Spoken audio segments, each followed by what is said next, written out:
আপনারা দেখছেন এগিয়ে টিভি। আমি আপনাদের সঙ্গে আনোয়ার হোসেন। সত্য খবর সবার আগে। শুরু করছি আজকের প্রতিবেদন।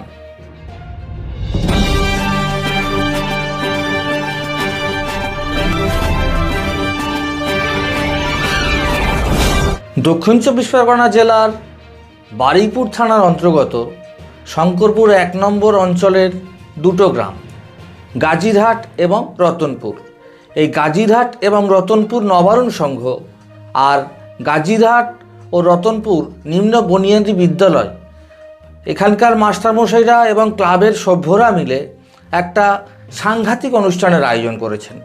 যে অনুষ্ঠানটি দেখে আমাদের পশ্চিমবঙ্গ বিধানসভার মাননীয় অধ্যক্ষ শ্রী বিমান ব্যানার্জি মহাশয় পর্যন্ত এনাদের বাহবা দিতে ছাড়েননি। এই অনুষ্ঠানের প্রধান আকর্ষণ ছিল রক্তদান শিবির এবং প্রজেক্টরের মাধ্যমে কুইজ কন্টেস্ট, যেটা একটা অভিনব প্রয়াস বলতে পারেন। তো চলুন সেই প্রত্যেকটা অনুষ্ঠানের কিছু কিছু ঝলক আমি আপনাদেরকে দেখাই। বিকাশ মেলা 2026 শুরু হয়েছে গতকাল, আজকের তার দ্বিতীয় দিন এবং এই অনুষ্ঠানটি আরো রবিবার পর্যন্ত চলবে। তো আমরা আজকে উদ্বোধন করব, শুভ সূচনা করব হ্যান্ডরাইটিং কম্পিটিশনের মাধ্যমে, হস্তলেখন প্রতিযোগিতার মাধ্যম দিয়ে। আমাদের শুরু হচ্ছে এখন হস্তলেখন প্রতিযোগিতা। দুটো বিভাগে আমরা ভাগ করেছি, একটি ক বিভাগ শিশু শ্রেণী 1 এবং 2, আর একটি খ বিভাগ 3, 4, 5, 6।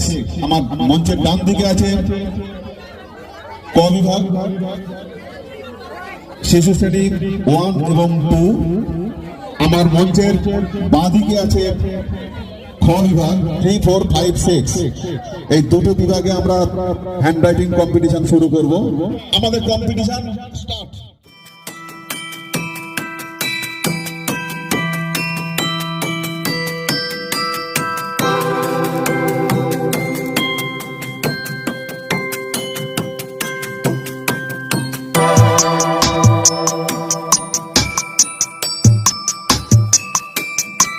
আমাদের হ্যান্ডরাইটিং কম্পিটিশন এখানে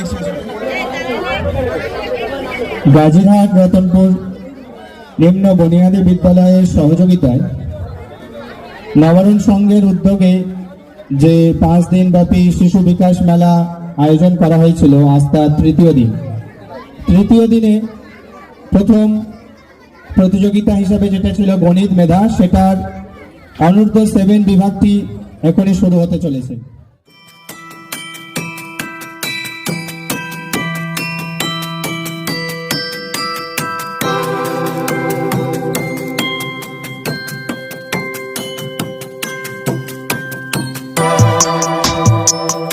প্রথম বিভাগের গণিত মেধা প্রতিযোগিতা সমাপ্ত হয়ে গিয়েছে।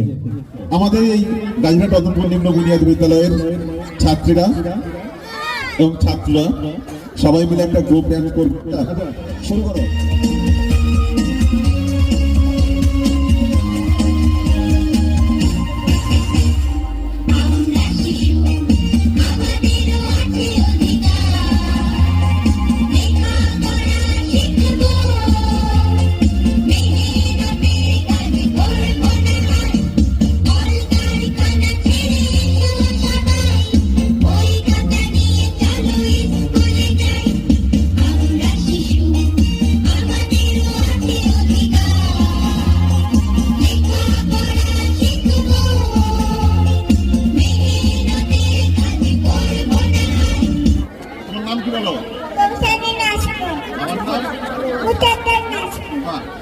কৌশানী নস্কর, বাবা কুশল নস্কর, একদম ছোট্ট পরি আমাদের এখানে নাচ দেখাবে।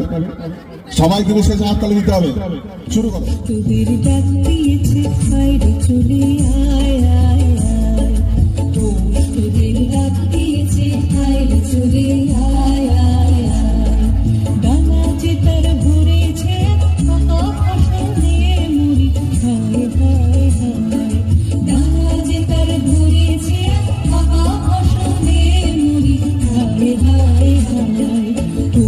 তোদের ডাক দিয়েছে আয় রে চলে আয় আয় আয় কোন সুরের ডাক দিয়েছে আয় রে চলে আয় আয় আয়। গাজীরহাট রতনপুর নিম্ন বুনিয়াদী বিদ্যালয়ের সহযোগিতায় নবারণ সংঘের উদ্যোগে যে শিশু বিকাশ মেলার আয়োজন করা হয়েছিল, আজ তার তৃতীয় দিন। এই তৃতীয় দিনের চতুর্থ ইভেন্ট অর্থাৎ তাৎক্ষণিক বক্তৃতা, অনূর্ধ্ব 13 অর্থাৎ 0 থেকে 13 বছর বয়স পর্যন্ত যে কোনো বাচ্চা এই তাৎক্ষণিক বক্তৃতায় অংশগ্রহণ করতে পারে। সেই তাৎক্ষণিক বক্তৃতা নিমিষা খাতুন, আমার গ্রামের নাম রতনপুর, আমি পঞ্চম শ্রেণীতে পড়ি। আমার প্রিয় স্কুল গাজীরহাট রতনপুর নিম্ন বুনিয়াদী বিদ্যালয়। এখানকার শিক্ষকেরা খুবই ভালো ও এখানকার নিয়ম শৃঙ্খলা প্রচুর কড়া। এখানকার শিক্ষকেরা ছাত্রছাত্রীদেরকে নিজের সন্তানের মতো ভাবে। আমি খুবই খুশি যে আমি আরো একটা বছর এই স্কুলে পড়তে পারবো। আসসালামু আলাইকুম, আমার নাম সেলিম সুলতানা, আমার গ্রামের নাম রতনপুর। আমরা 2026-এ পদার্পণ করলাম এবং উপস্থিত সকলকে স্বাগত জানালাম। আমরা 21শ শতাব্দীতে দাঁড়িয়ে উপলব্ধি করলাম যে একজন আদর্শ নাগরিক হতে পারলাম না। একজন আদর্শ নাগরিক না হলে প্রগতিশীল সমাজ গড়ে তোলাটা সম্ভব নয়। আসুন আমরা সবাই শপথ গ্রহণ করি এবং উপলব্ধি হই যে আগামী দিনে ঝগড়া, হিংসা, ক্রোধ এবং ঘৃণা ভুলে সম্প্রীতির বন্ধনে মিলিত হই এবং সুন্দর সমাজ। আমাদের তাৎক্ষণিক বক্তৃতা পর্যায় শেষ হয়ে যাবে এবং তার পরে পরে শুরু হবে ম্যাজিশিয়ান কৌশিকের ম্যাজিক শো।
এখন শুরু হচ্ছে quiz contest.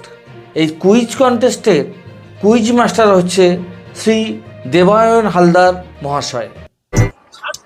Walt Disney comic চরিত্র ডোনাল্ড ডাক দেখেছিস তো? হ্যাঁ, কি রঙের প্যান্ট পরতো? কি রঙের প্যান্ট পরতো? অপশন হলুদ, নীল, লাল, কোন প্যান্ট পরতো না ডোনাল্ড ডাক। পাউন্ড তোদের ফোন হাত নামা। দুই, একজন হাত তুলবি, একজন লিখবি। হ্যাঁ, তুই লেখ, তাহলে তুই লেখ, আলোচনা করে লেখ। তিন, কে হাত তুলেছিস? একজন হাত তুলবি, আমি বুঝতে পারছি না। 3, 4, 5, তুই হাত তুললি, শুধু তুই তুললি না, তাই তো? লেখ। আচ্ছা, তুই লেখ। গুড, তুই লেখ। ও বাবা, সার্থক প্রশ্নটা করে। তুই লেখ। তুই বল। হলুদ কেন রে? কি করেছে ভাই? হলুদ।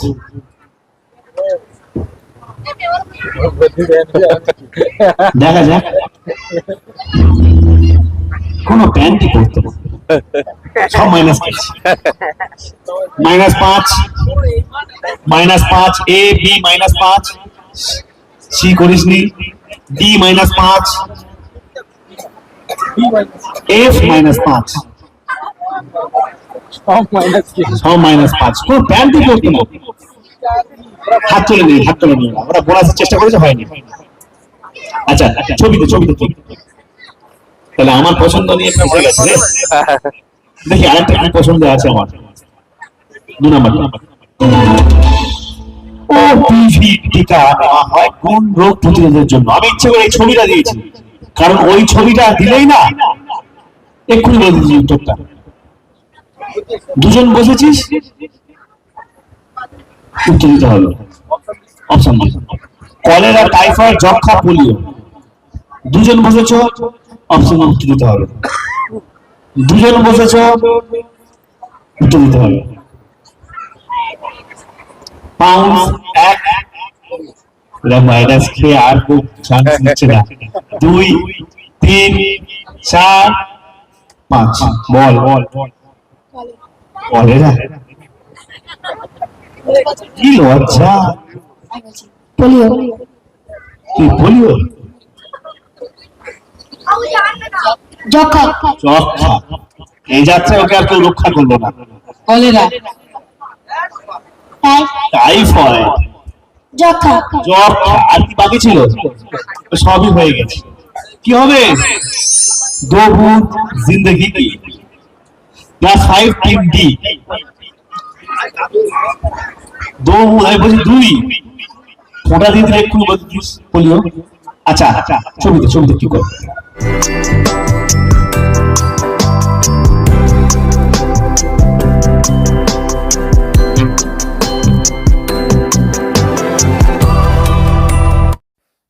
এবার আমরা শুনে নেব শ্রী বিমান বন্দ্যোপাধ্যায় এবং বারুইপুর ব্লকের সভাপতি শ্রী গৌতম কুমার দাসের কিছু মূল্যবান বক্তব্য। ভয় পেতে রক্ত দিতেন, কিন্তু আমি যেখানে যাচ্ছি এখন দেখতে পাচ্ছি যে পুরুষ এবং মহিলার প্রায় সমান সংখ্যক তারা সবাই রক্তদান করার জন্য এসেছেন। ইতিমধ্যে এখানে 60 জনের বেশি রক্তদান করেছেন, আরও যা দাঁড়িয়ে রয়েছে প্রায় 80 থেকে 90 জন হয়তো রক্ত দেবেন। আমি অত্যন্ত সবাইকে আমি ধন্যবাদ জানাই যারা রক্ত দিয়েছেন এবং যারা রক্ত সংগ্রহ করতে এসেছেন তাদের আমি আন্তরিকভাবে ধন্যবাদ জানাই। এটা অনেক বড় কাজ আপনারা করছেন। সবাই বলে রক্তদান জীবনদান। যখন রক্তের প্রয়োজন হয়, যখন একটা ব্লাড কার্ডের জন্য এদিক ওদিক ছোটাছুটি করতে হয়, তখন মানুষ বুঝতে পারেন যে রক্তের কী প্রয়োজনীয়তা। আগে আমাদের এখানে কোনো ব্লাড ব্যাংক ছিল না, কিন্তু এখন আমাদের বারুইপুর সুপার স্পেশালিটি হাসপাতালে ব্লাড ব্যাংকের আমরা ব্যবস্থা করেছি। অর্থাৎ এখন রক্তের প্রয়োজন লোককে ছুটে কলকাতায় যেতে হবে না, এখানে রক্ত তারা নিতে পারেন, সংগ্রহ করতে পারবেন।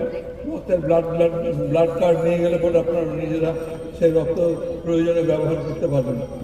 যারা উদ্যোক্তা তাদের আমি আন্তরিক অভিনন্দন জানাই। 3 দিন ব্যাপী একটা আপনাদের উৎসব হচ্ছে, আজকে শেষ দিন, 5 দিন ব্যাপী, আজকে তার শেষ দিন অত্যন্ত ভালো কাজ করে আপনারা সমাপ্ত করছেন। যে মানুষের জন্য, মানুষের জীবন বাঁচাবার জন্য এই যে প্রচেষ্টা, তাকে আমি আন্তরিকভাবে ধন্যবাদ জানিয়ে আমার বক্তব্য শেষ করছি। নমস্কার। এবার গৌতম বাবু দুটো কথা বলুন। ধন্যবাদ, নমস্কার। শিশু বিকাশ মেলা 2026 গত 5 দিন ধরে এখানে চলছে। আজ তার অন্তিম দিন, অর্থাৎ শেষ দিনে রক্তদান শিবিরের মাধ্যমে এই দিনটাকে অতিবাহিত করা হচ্ছে। আমি কমিটির প্রত্যেকটা সদস্যকে আন্তরিক ধন্যবাদ জানাবো। রক্তদান একটা মহৎ কাজ, এ নিয়ে কোনো বিকল্প নেই। এই ধরনের কাজ আমাদের বারুইপুরে প্রায় প্রতি রবিবার বিভিন্ন জায়গায় অনুষ্ঠিত হয়। আমি এই ক্লাবের কিংবা সংগঠনের প্রতিটা সদস্যকে অভিনন্দন জানাবো যে এত সংখ্যক মানুষ এখানে রক্তদান করছে। এই রক্ত নিশ্চিতভাবে অপর একটা মুমূর্ষু রোগীর জীবন বাঁচাবে এবং যার দ্বারা নিশ্চিতভাবে আমরা উপকৃত হব। আমাদের বারুইপুরে আগে রক্ত নেওয়ার মতো কোনো জায়গা ছিল না। আমাদের যে সুপার স্পেশালিটি হাসপাতাল, সেখানে আবার নতুন করে ব্লাড নেওয়ার জায়গা তৈরি করা হয়েছে। আপনারা সেখানে যোগাযোগ করতে পারবেন। আগে কলকাতায় যেতে হতো, এখন কলকাতায় যাওয়ার প্রয়োজন নেই। আমাদের বারুইপুরে এসডি হসপিটাল অর্থাৎ সুপার স্পেশালিটি হসপিটালে গেলে আপনারা সেখানে কার্ড দেখালে আপনারা রক্ত পাবেন। সবাইকে ধন্যবাদ জানাই, নমস্কার। সবশেষে আমরা যোগাযোগ করতে পেরেছি এই ক্লাবের সম্পাদক কাজী নিজামুদ্দিন মহাশয়ের সঙ্গে এবং এই স্কুলের সমস্ত মাস্টারমশাইদের সঙ্গে। তো চলুন এক এক করে ওনাদের মূল্যবান মতামত আমরা জেনে নিই।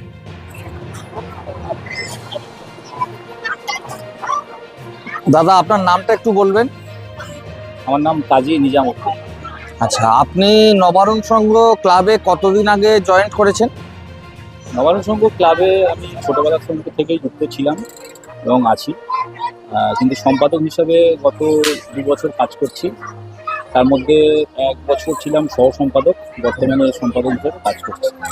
আর আপনি ব্যক্তিগতভাবে কোন পেশার সঙ্গে যুক্ত আছে সেটা কি বলতে আপনার কোনো অসুবিধা আছে? না, কোনো অসুবিধা নেই।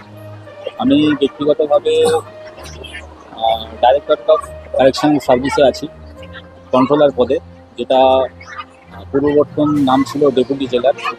এখন মেদিনীপুর সেন্ট্রাল জেলে আমি আছি, মেদিনীপুর সেন্ট্রাল জেলে ডেপুটি জেলার হিসেবে। আচ্ছা, আপনার কাছে আমি একটাই প্রশ্ন, যে এই যে হঠাৎ শিশু বিকাশ মেলা, এই মেলাটা এই কনসেপ্টটা আপনার মাথায় আসলো কিভাবে? দেখুন, কনসেপ্ট বলতে ছোটোবেলা থেকেই আমি এই গ্রামের মানুষ, এই স্কুলেই গাজীঘাট রতনপুর নিম্ন বুনিয়াদী বিদ্যালয়ে পড়াশোনা করেছি এবং এই এলাকায় আমি ছোটো থেকেই বড় হয়েছি। এবং আমাদের এখানে প্রতি বছর এই নবায়ন সংঘ থেকে একটা ফুটবল প্রতিযোগিতার আয়োজন করা হয়। সেই ফুটবল প্রতিযোগিতা শুধু আয়োজন করা হয়, তারপরে আমাদের এলাকার বাচ্চাদের জন্য সেরকম কোনো উৎসব বা মেলা বা কোনো প্রতিযোগিতা থাকে না। বিশেষ করে সেই সব বাচ্চারা, যে সমস্ত বাচ্চারা খেলার সঙ্গে সেইভাবে জড়িত নয়। তো আমি চেয়েছি যে আমাদের এলাকার বয়স্ক যারা আছে এবং বাচ্চারা যারা আছে সবাই আনন্দ করুক, সবাই উপভোগ করুক, তার জন্য এই মেলার আয়োজন। এবং এই মেলাতে অনূর্ধ্ব 7 এবং অনূর্ধ্ব 13 যে আমরা বিভিন্ন প্রতিযোগিতা রেখেছি, যেগুলো অঙ্কন, হাতের লেখা বা হচ্ছে অঙ্ক প্রতিযোগিতা বা কুইজ প্রতিযোগিতা, এগুলো আমরা রেখেছি এই মেলায়, যাতে আমাদের এলাকার যে সমস্ত বাচ্চা এবং আশেপাশের অন্যান্য গ্রামের যে বাচ্চা, আমাদের এই শঙ্করপুর 1 নম্বর অঞ্চলের সমস্ত যে স্কুলের বাচ্চা, তাদেরকে আমরা আমন্ত্রণ করেছি যাতে তারা এই প্রতিযোগিতায় অংশগ্রহণ করে। এবং আগামী দিনে একটা যে বড় যে প্রতিযোগিতা তারা ফেস করবে, যারা হচ্ছে 7 বছরের নিচে বা 13 বছরের নিচে বাচ্চারা, তারা সর্বভারতীয় বা রাজ্য স্তরের যে সমস্ত প্রতিযোগিতা আছে, সেই প্রতিযোগিতায় সফলভাবে বা আত্মবিশ্বাস যাতে ভালো তৈরি করতে পারে, সেই জন্য আমরা এই প্রচেষ্টা নিয়েছি, যাতে আগামী দিনে বাচ্চারা লড়াই করার এবং তাদের যে শিশু মনের যে বিকাশ, সেই বিকাশের জন্যই আমরা চেষ্টা করেছি। কারণ প্রত্যেকটা শিশুর মনে একটা সুপ্ত প্রতিভা থাকে, সেই প্রতিভার বিকাশ করতে গেলে একটা মঞ্চ তৈরি করতে হয়। সেই মঞ্চ তৈরি করার জন্যই আজকে আমরা এই মঞ্চটা তৈরি করেছি, যেখানে বিভিন্ন প্রতিযোগিতা থাকছে। এছাড়া আমরা বিভিন্ন স্টল বা দোকান, যেগুলো খেলনা দোলনা, সেগুলো আয়োজন করেছি যতটা পেরেছি। প্রথম বছর আমাদের এটা উদ্যোগ। আমি চাই যে এলাকার সমস্ত মানুষ এবং আপামর জনসাধারণ সবাই আসুক এবং হচ্ছে উপভোগ করুক, এবং আগামী দিনে আমরা যাতে একটা বড় এরকম একটা প্রতিযোগিতা, বড় একটা এরকম উৎসব বা মেলা আনতে পারি, তার জন্য আমি সবার কাছে অনুরোধ করব সবাই এই নবান্ন সংঘ এবং গাজীঘাট রতনপুর নিম্ন বুনিয়াদী বিদ্যালয় এই দুজনকে সহযোগিতা করার জন্য। আচ্ছা, এই সমস্ত মেলা আয়োজন করতে গেলে তো আমরা লক্ষ্য করেছি বিভিন্ন সময় বিভিন্ন দিক থেকে বিভিন্ন চাপ বা বাধার সৃষ্টি হয়। সেক্ষেত্রে আপনি কি এই মেলা চালানোর ক্ষেত্রে কোনো বাধার সম্মুখীন বা কোনো প্রতিকূলতার সম্মুখীন হয়েছিলেন? না, সেই ক্ষেত্রে বলতে গেলে তেমন কোনো বাধা আমি সেভাবে পাইনি, কারণ এটা যেহেতু শিশুদের একটা ব্যাপার, অনূর্ধ্ব 7, অনূর্ধ্ব 13 বাচ্চারা সবাই আসছে, এবং এছাড়া তারপরেও বাচ্চারা এবং বয়স্ক মানুষরাও আসছেন দেখছি। তো কোনো চাপের বিষয় নয়। আমরা যার কাছে গেছি বা এই বিষয়ে যেখানে বিজ্ঞাপন দিতে গেছি বা প্রচার করতে গেছি, সবাই খুব খুশির সাথে আমাদেরকে গ্রহণ করেছে এবং তারা এখানে আসার জন্য তারা আশা জাগিয়েছে আমাদের। তো সেই ক্ষেত্রে বলতে কোনো চাপ সেরকম কিছু আমাদের নেই। আপনাকে একটা শেষ প্রশ্ন, ভবিষ্যতে এই ধরনের মেলা আপনারা আরও কি আয়োজন করতে চান এবং সেটা কিভাবে করতে চান? আজকের দিনে দাঁড়িয়ে ভবিষ্যতের কথা সেইভাবে বলা সম্ভব নয়, তবে শুরু যখন করেছি তো চেষ্টা করব সমস্ত শিক্ষকরা এখানে আছেন এই গাজীঘাট রতনপুর নিম্ন বুনিয়াদী বিদ্যালয়ে, এছাড়া পার্শ্ববর্তী স্কুলের শিক্ষকরাও আছেন, আমাদের ভিইসি কমিটি, এই স্কুলের ভিইসি কমিটির সভাপতিও আছেন, এছাড়া অন্যান্য বিশিষ্ট ব্যক্তিরাও আছেন। তো সবাই যদি পাশে থাকে, আগামী দিনে এই প্রোগ্রাম বা এই মেলা আমরা চালিয়ে যাব। আপনার নামটা যদি একটু বলেন। আমি শহীদুল সর্দার, গাজীঘাট রতনপুর নিম্ন বুনিয়াদী বিদ্যালয়ে নবনিযুক্ত প্রধান শিক্ষক। আচ্ছা, আপনি গাজীঘাট রতনপুরের প্রধান শিক্ষক হিসেবে কতদিন আগে এখানে জয়েন করেছেন? আমি প্রায় 3 বছর এখানে প্রধান শিক্ষক হিসেবে জয়েন করতে হয়েছি। আচ্ছা, আপনি আসার পরে আমাদের স্কুলে পড়াশোনার মধ্যে বা বাচ্চা কাচ্চাদের মধ্যে কি কোনো পরিবর্তন আপনি আনতে পেরেছেন? আমি যখন প্রথম এখানে যুক্ত হয়েছিলাম, তো সেখানে অলরেডি একটা পঠন পাঠন প্রক্রিয়া চলছিল, যেটা অন্যান্য আশেপাশের স্কুলের তুলনায় অনেক ভালোভাবেই চলছিল। পরবর্তীতে আমি আমার স্টাফেদের সাথে আলোচনার মাধ্যমে কিছু নতুন নতুন পদক্ষেপ নিয়েছি, যেগুলো আমাদের আগামীতে স্কুলের ভবিষ্যৎ আরও উজ্জ্বল করার জন্য। যেমন আশেপাশে মানুষ যত দিন যাচ্ছে প্রাথমিক স্কুলের প্রতি একটা অবহেলা এসে যাচ্ছে, মানুষ প্রাইভেট স্কুলের প্রতি এগিয়ে যাচ্ছে। সেই কী কারণে মানুষ সেই প্রাইভেট স্কুলের দিকে এগিয়ে যাচ্ছে, সেই দিকগুলো আমরা লক্ষ্য করে স্টাফেদের সাথে আলোচনা করে সেগুলো আমাদের স্কুলে আনার চেষ্টা করেছি। যেমন অন্যান্য কেজি স্কুলে একটা নির্দিষ্ট পাঠ্যক্রম থাকে, নির্দিষ্ট হোমওয়ার্ক থাকে, নির্দিষ্ট একটা নিয়ম থাকে, সেই সিস্টেমের মধ্যে আমরা আমাদের স্কুলকে আনার চেষ্টা করেছি প্রথম থেকে, এবং এই 3 বছর পরে আমরা তার ফলাফল খুবই ভালোভাবে পাচ্ছি। আশেপাশে যত প্রাইমারি স্কুল আছে তাদের তুলনায় বহু গুণে ছাত্র আমাদের স্কুলে ভর্তি হচ্ছে, এবং এই পর্যন্ত যে খবর, আমাদের স্কুলে 60 থেকে 70 জন বাচ্চা কেজি স্কুল ছেড়ে সম্পূর্ণ পুরোপুরিভাবে আমাদের স্কুলে অর্থাৎ সরকারি প্রাথমিক বিদ্যালয়ে পাঠ করে। আচ্ছা, এটা খুব প্রশংসনীয় একটা বিষয় যে বর্তমানে কেজি স্কুল ছেড়ে আপনাদের প্রাইমারি স্কুলে মানে বাচ্চারা ভর্তি হচ্ছে, এটা খুবই একটা প্রশংসার ব্যাপার। এবং মানে ভবিষ্যতে তাহলে আপনারা বাচ্চাদের ক্ষেত্রে সর্বরকম যে সহযোগিতাটা করছেন, এটা তো খুবই ভালো কথা। কিন্তু বর্তমানে যা পরিস্থিতি আমরা দেখছি, আমাদের পশ্চিমবঙ্গের বুকেই বা হয়তো বা আমাদের দেশের বুকে কোথাও কোথাও এমন এমন কিছু ঘটনা ঘটছে যেটা অভিপ্রেত নয়। যেমন আমরা দেখেছি কিছুদিন আগে, আমি জায়গাটার নামটা উল্লেখ করছি না, যে সেখানে মিড ডে মিলের স্কুলের খাবার দেওয়ার ক্ষেত্রে হিন্দু এবং মুসলিম বাচ্চাদের জন্য আলাদা পাত্রের ব্যবস্থা করা আছে। সেই ক্ষেত্রে আপনাদের স্কুলটাকে আপনারা কি সেইভাবে পরিচালনা করেন, না আপনাদের অন্যরকম চিন্তাভাবনা বা অন্যরকম কীভাবে পরিচালনা করেন এটা? দেখুন, আপনি একটা সাম্প্রতিক ঘটনা নিয়ে বলছেন। এই যে হিন্দু মুসলিম কথাটা আসছে, এটা আজ থেকে কয়েক বছর আগে ছিল না। মানুষ বিশেষ করে ভারতবর্ষের বুকে, পশ্চিমবাংলার বুকে হিন্দু মুসলিম বলে এরকম কোনো ইস্যু ছিল না। বর্তমান কিছু সুবিধাবাদী রাজনৈতিক দল তাদের স্বার্থ চরিতার্থ করতে গিয়ে মানুষের মধ্যে বিভেদ তৈরি করছে।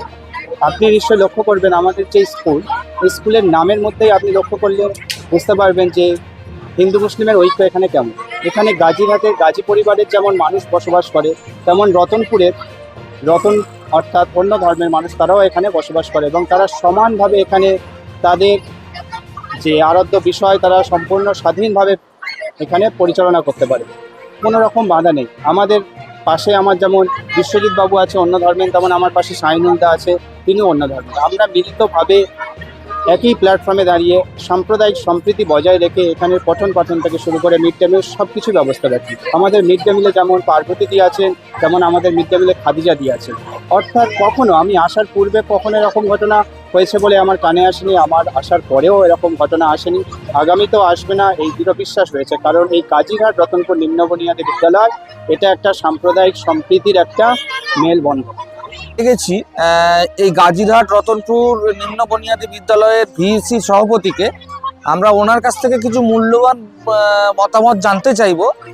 যে স্কুলটা শুনেছি আমাদের কিছুদিন আগে হেডমাস্টারমশাই পরিবর্তন হয়েছেন, অন্য জায়গায় মানে জায়গা থেকে অন্য একজন শিক্ষক এসেছেন।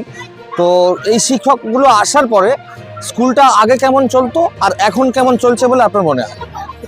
আগে দেখুন স্কুল চলতো, তেমন স্টুডেন্ট ছিল না, এবং স্কুলে বাচ্চা আসতো না। এখন নতুন স্যার এসে প্রচুর বাচ্চা আসছে, এবং স্কুলের অনেক ডেভেলপ হচ্ছে। যেমন স্কুলের ডেভেলপ বলতে গেলে যেগুলো হয়েছে, বাচ্চাদের যেমন পরিষ্কার নেওয়ার বিষয়টা, এই যেমন এই শিশু মেলা, এই সব বিষয়গুলো আগে স্কুলে এখানে যেমন ছিল, বা এইখানে পরিবেশ কেমন মানে সেই রকম স্কুলের পরিবেশ ছিল না। অনেক আগে আমরা এখানে পড়াশোনা করতাম, স্কুলের পরিবেশও ভালো ছিল, কিন্তু তারপরে থেকে আর ততটা স্কুল চলতো এইরকমই, কিন্তু এখন যেটা হয়েছে অনেক ডেভেলপ। আগের থেকে অনেক উন্নত হয়েছে, এটা আপনি বলতে চাচ্ছেন। স্যার আপনার পরিচয়টা একটু দেবেন? আমার নাম বিশ্বজিৎ মণ্ডল। আমি এই গাজীঘাট রতনপুর নিম্ন বুনিয়াদী বিদ্যালয়ে 2005 সালে প্রথম যোগদান করি এবং তখন থেকে এখনো পর্যন্ত এই বিদ্যালয়ে আছি আচ্ছা সহকারী শিক্ষক হিসেবে। আচ্ছা আচ্ছা। তো বিদ্যালয়ে আপনি আসার আগে একটা পরিবেশ ছিল, আপনি আসার পরে আরও একটা পরিবেশ তৈরি হয়েছে। তো এই বিদ্যালয়ের এই যে হঠাৎ শিশু বিকাশ মেলা যেটা আপনারা পরিচালনা করলেন নবারুণ সঙ্গে সঙ্গে যৌথ উদ্যোগে, তো এইটার উদ্দেশ্যটা কি? দেখুন, মেলার উদ্দেশ্য হচ্ছে, যেহেতু আমরা শিক্ষক পেশার সঙ্গে যুক্ত আছি, আমার শুরু থেকে একটা উদ্দেশ্য ছিল, যে উদ্দেশ্যটা একটু বলে নেওয়া দরকার, তারপরে আমি আপনার উত্তরে আসছি, আপনার প্রশ্নের উত্তরে আসছি। সেটা হচ্ছে, যখন আমি 2005 সালে প্রথম যোগদান করি, তখন এই বিদ্যালয়ে 3 জন শিক্ষক ছিলেন, তারপরে আমি এখানে যোগদান করি। আর সেই সময়ে বিদ্যালয়ের পড়াশুনোর মান হয়তো ঠিকই ছিল, কিন্তু পরিকাঠামোগত অনেক সমস্যা ছিল। যেমন টিনের ঘর ছিল, সেখানে বসার ব্যবস্থা ঠিকঠাক ছিল না, প্রচণ্ড গরমে সেখানে বাচ্চাদের বসতে হতো, সেই সমস্যাগুলো ছিল। পরবর্তীকালে সেই সমস্যাগুলো আস্তে আস্তে আমরা দুটো একটা করে এশিয়ার পাওয়ার পর থেকে কিছুটা কাটিয়ে উঠেছি, কিন্তু মাঝখানে যে সমস্যাটা আমাদের প্রবলভাবে মাথাচাড়া দিয়ে উঠেছিল আমাদের স্কুলে, সেটা হচ্ছে শিক্ষকের অবিলন। অর্থাৎ আস্তে আস্তে শিক্ষক, যে আমরা 4 জন ছিলাম, এক এক করে সবাই অবসর গ্রহণ করলেন। একটা সময় আমি আর সাইনুল স্যার দুজনে মিলে স্কুলটা চালিয়েছি। আমাদের এই স্কুলটা উন্নতি করার চেষ্টা থাকলেও আমরা সেইভাবে উন্নতি করতে পারিনি, কারণ আমাদের শিক্ষকের অকুলান ছিল। পরবর্তী সময়ে আস্তে আস্তে যখন আমাদের শিক্ষকের সেই সংকুলনটা দূর হলো, অর্থাৎ আমরা হাসেমবাবুকে পেলাম, আমরা রাকেশ স্যারকে পেলাম, আমরা আবু তালেব স্যারকে পেলাম, তার সঙ্গে সঙ্গে আমাদের সাইনুল স্যার তো ছিলেনই, আর তার সঙ্গে সঙ্গে আমাদের প্রধান শিক্ষক যখন যোগদান করলো 1919 সালে যোগদান করার পরে আমাদের এই স্কুলটা যেন একটা পরিপূর্ণতা লাভ করলো।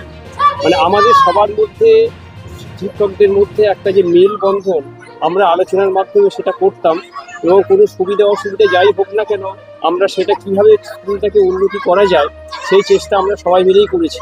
এবং আমরা সবাই মিলে বসে ডিইসি কমিটির সঙ্গে আলোচনা করে আমরা ঠিক করেছি, এবং বলতে পারে এটা একটা সংকল্প আমরা নিয়েছি, যে আমরা এই গাজীঘাট রতনপুর নিম্ন বুনিয়াদী বিদ্যালয়টাকে কীভাবে উন্নতি করা যায়, সেই লক্ষ্য নিয়ে আমরা এগিয়েছি এবং সেইভাবে এগোচ্ছি। আমাদের প্রধান শিক্ষক মহাশয় যখন এসছেন, আসার পরে আমরা এখানে আরও একটা নতুন উদ্যম ফিরে পেলাম, কারণ তরুণ তুর্কি এই শিক্ষকের আরও একটা ক্ষমতা রয়েছে, যে নতুন নতুন উদ্ভাবনা শক্তির মাধ্যমে এই স্কুলটাকে যাতে আরও উন্নতি করা যায়। সেই প্রচেষ্টার মধ্য দিয়ে আমাদের স্কুলে যেমন কম্পিউটার ক্লাস শুরু হয়েছে, আমাদের আরও কুইজের যে আমাদের যে জিকে ক্লাস, সেটা আমরা নিয়মিতভাবে স্কুলে আমরা করাই। তাছাড়া বাচ্চাদের উন্নতিকল্পে আমরা এখানে আলাদা আলাদা যে হোমওয়ার্কের খাতা, ক্লাস ওয়ার্কের খাতার ব্যবস্থা করেছি, টাই ব্যবস্থা করেছি, বেল্টের ব্যবস্থা করেছি। সুতরাং একটা পরিপূর্ণতা, স্কুলের একটা পরিপূর্ণতা লাভ করার জন্য যা যা প্রয়োজন সেটা আমরা করার চেষ্টা করেছি, এবং পরবর্তীকালে আমরা সফলতা পাচ্ছি। এবং আরেকটা কথা, এইবার আপনার প্রশ্নের উত্তরে আমি যেতে চাই, সেটা হচ্ছে যে যখন আমরা এই উন্নতি থেকে একটু একটু করে আমি এগোচ্ছি, কিন্তু এই উন্নতি শুধু কেবলমাত্র তো শিক্ষকদের দ্বারা সম্ভব নয়। এই উন্নতি করতে গেলে আশপাশে যে সমস্ত অভিভাবিকারা আছেন, আশপাশের যে সমস্ত ক্লাব প্রতিষ্ঠানগুলো আছে, সবাইকে সঙ্গে নিয়ে সঠিকভাবে পরিকল্পনার মাধ্যমে যদি আমরা এগোতে পারি, তাহলে আমার মনে হয়, শুধু আমার মনে হয় কেন, আমার সঙ্গে নিশ্চয়ই সবাই সহমত হবেন, যে এই গাজীঘাট রতনপুর বিদ্যালয়ে যে আমরা সব শিক্ষকগুলো রয়েছি, আমরা দৃঢ়তার সঙ্গে বলতে পারি যে আমরা এই স্কুলটাকে আগামী দিনে একটা ভালো জায়গায় নিয়ে যেতে পারবো। অসংখ্য ধন্যবাদ আপনাকে আপনার মূল্যবান মতামত দেওয়ার জন্য। ধন্যবাদ। মিস্ত্রি, আমি গাজীরহাট রতনপুর নিম্ন বুনিয়াদী বিদ্যালয়ের অ্যাসিস্ট্যান্ট টিচার। আমি 2014 সালে এই স্কুলে জয়েন করেছি। আচ্ছা, আমি আপনাকে একটু অন্য ধরনের প্রশ্ন করব। আপনি এই স্কুলে জয়েন করার পর কি কি অসুবিধা মধ্যে পড়েছেন? অসুবিধা বলতে অ্যাকচুয়াল আমি যখন জয়েন করি তখন আমরা 3 জন টিচার ছিলাম। তো তার কয়েক বছর পরে আমাদের যিনি হেড স্যার ছিলেন করিমবাবু রিটায়ার করে গেছেন। আমাদের তখন ক্লাসরুম খুবই কম ছিল এবং সবথেকে বড় সমস্যা ছিল আমাদের শিক্ষক অপ্রতুলতা। মানে আমাদের শিক্ষক সে ছিল না, খুব মাত্র আমরা 2 জন ছিলাম। 2 জনের 6টা ক্লাস মেনটেন করতে, তো বুঝতে পারছেন কেমন অসুবিধা হতো। আমাদের এইভাবে বেশ কিছুদিন চালাতে হয়েছে। চালানোর পরে তারপর 2017 সালে আমরা 2 টিচারকে পেয়েছিলাম। 4 জন আসাতে আমরা অনেকটা মানে স্বস্তি পেয়েছিলাম। 4 জনে মিলে 6টা ক্লাস চালাতাম। তার 1 বছর পর একটা টিচার অন্য একটা চাকরি পেয়ে সেখানে চলে গেলেন। আর আরেকজন 2020 সালে উনি ট্রান্সফার নিয়ে চলে গেলেন। সেই সময় লকডাউন পিরিয়ড চলছিল। লকডাউন পিরিয়ড মধ্যেই আমরা নতুন করে আবার 3 জন টিচারকে পেলাম। আমাদের হাসেন স্যার, আবু তালেব স্যার আর রাকেশ স্যারকে। আমরা 5 জন হলাম। 5 জন আমরা খুব ভালোভাবে স্কুল চালাচ্ছিলাম। কিন্তু আমাদের বললাম যে আমাদের ক্লাস খুব কম থাকা, মানে শ্রেণীকক্ষ কম থাকার জন্য আমাদের একটু অসুবিধা হচ্ছিলো। আমরা একটা ক্লাসে একটা ঘরে 2টো ক্লাস আমরা নিচ্ছিলাম। তারপরে যখন আমাদের শহীদুল স্যার প্রধান শিক্ষক হিসেবে আমাদের এখানে আমাদের স্কুলে জয়েন করলো, তো শহীদুল স্যার আসাতে নতুন নতুন চিন্তাভাবনা, যেহেতু ওর বয়স অনেক কম, উদ্যমও বেশি, আমাদের থেকে কাজের উদ্যমও অনেক বেশি। তো আসার পরে আমাদের অনেক সঙ্গে আলোচনা করার নতুন নতুন অনেক চিন্তাভাবনা করলো, স্কুলটাকে কীভাবে উন্নতির চরম শিখরে নিয়ে যাওয়া যায়। সেইভাবে আমরা অনেক নতুনত্ব আমরা আলোচনা করে নতুন কিছু চিন্তাভাবনা বার করলাম।